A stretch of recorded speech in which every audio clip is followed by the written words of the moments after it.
Hello in super stylish portrait mode here. I think this is just for a lark. I don't think I'm going to be doing a lot of public videos with this. It feels somewhat pretentious to have my background just slightly fuzzed out. So I am the star of the show um, versus letting viewers have a more detailed look at my background. But that said, let's talk about the first 36% of The Gods of Pagana by Lord Dunsany. And I already talked about it in my Dark episode, but it's not poorly labeled and it's at the back. So let me just reiterate what I said there, which is, okay, this is for the appendix geeks. I feel like this collection. It was self-published by Dunsany, and I can sort of see why, because this feels very much like, yes, it's a cosmogony. It's the appendix of, this is all the stuff that my main characters worship and how they view the world and how the world is constructed.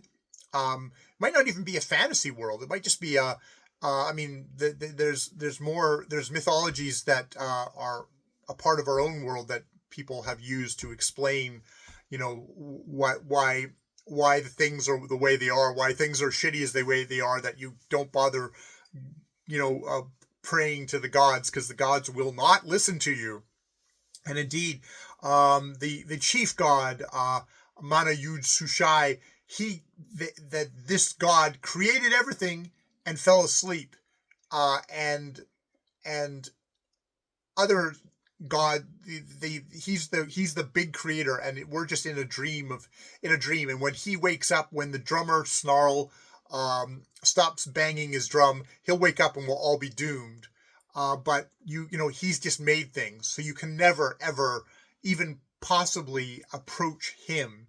But even the next level down of the gods of Pagana that we get, I guess Skarl might be amongst them, but they were there at the beginning. They didn't speak; they were silent because they're deathly afraid of waking up Mana Yud Sushai. But Kith, I think it's Kith, who is the first one to start speaking. He creates some of the worlds. He creates human beings. He creates beasts in the world. And then they get wroth and they sent down something as death. I can't remember who's death now. Is it Slid? I think Slid might be death, or a Slid in the sea. There's a whole thing. This is like, I can see this is like something that someone would just revel over, getting into all the details. This could be just a civilization that doesn't have any magic in it, their belief system. Or it could be a fantasy world's magic system. But we're not getting the actual fantasy world. We're not getting action. We're not getting a story in it. We're getting the cosmology behind it. And it's very, I think someone said it's like there's a combination of a couple of things going on here. Very much of kind of King James English. There's, saith, and there's a high flown diction going on, which you can see with the King James Bible, and other various sources. Very much creation myth, creation time. This is in the beginning. In the beginning was the Word, and the Word was light, or I can't remember what the hell it was. There was darkness. There was just darkness, and then things got created. And Mana Yud Sushai comes from before this point, pre-Big Bang. And it could be seen as kind of a satiric look at religion itself. I don't know what Lord Dunsany's thoughts on religion were. You could look at it that way.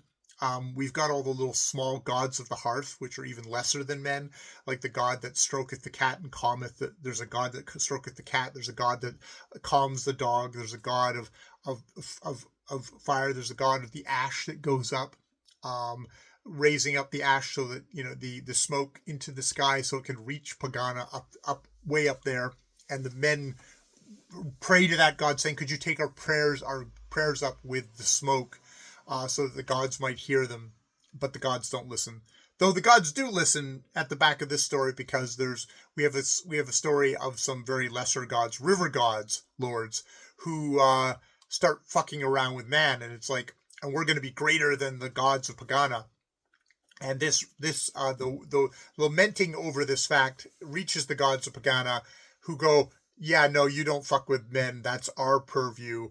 You're just little river gods, and they send down drought, um, um, in the form of what the hell's his name, um, Umbul from Afric, Umbul, which might be some kind of a bastardization of language from the continent of Africa. But Umbul grins at them, and it grins, baking them drought. It's basically drought that is that they've brought here, dries them to the point where they're almost completely gone, completely. At which point the gods say, okay, that's enough, and they're allowed to just go back to um, play the games of life and death with fishes and frogs, but never essay to play it anymore with men, as do the gods of Pagana. And I mean, it's definitely one of these mythologies. It reminds me of the Conan mythologies, which I'm sure Robert E. Howard was very influenced by this, where the gods don't give a fuck about men. They fuck around with men. They torment men. They're their playthings, but they don't care about men. It's a very that kind of cold, indifferent universe. So it's interesting in that I don't know if he goes on to write, after having written the cosmology, he then writes stories within the cosmology. That will be the interesting thing to go forward, to get my Lord Dunsany fix on, is like, do we go from a cosmology being the very first thing you publishes to actual stories in this world, and that's kind of feels like kind of ass backwards, but then also maybe that's going to be the thing of Lord Dunsany, is he's kind of like Tolkien in the way of like he's more in like the supporting structure. I don't know if that's fair to Tolkien, but Dunsany, by publishing this first, seems to be signaling I'm more interested in the cosmology and the stuff behind. I'm more interested in world building than I am in the putting a story in the world. Is that a fair criticism? I don't know, because I haven't read more Lord Dunsany. I am very glad that I'm reading this out loud, because I think if reading it out loud, it's like, this is a challenge to read out loud. I got to figure out how to say stuff.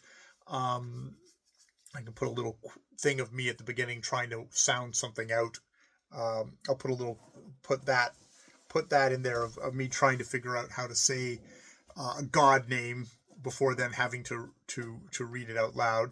There's one part in here. There is the word, the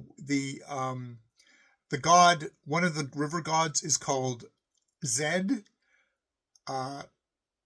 percentage point, small, tiny O, N, I with a little hat, S. And